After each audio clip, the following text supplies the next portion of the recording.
தேனீ வளர்ப்பு அப்படின்னாலே எல்லாருக்கும் இருக்கக்கூடிய பயம் என்னன்னு பார்த்தீங்கன்னா, தேனீக்கள் வந்து கொட்டும் அப்படிங்கிற பயம் வந்து எல்லாருக்குமே இருக்கும்.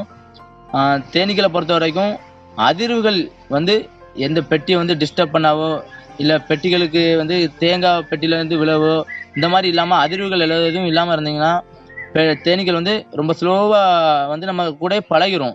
நம்ம கைகள்ல எடுத்து வைக்கலாம், ஃபேஸ்ல அப்ளை பண்ணலாம். நம்ம வீட்டு உள்ள கொண்டு தேன் பெட்டிகள வச்சாலும், நமக்கு வந்து எந்த பாதிப்பும் ஏற்படுத்தாது. பெரிய அளவுல வந்து தேன் பெட்டிகள பராமரிக்கிறது வந்து காலையில வந்து 7 மணில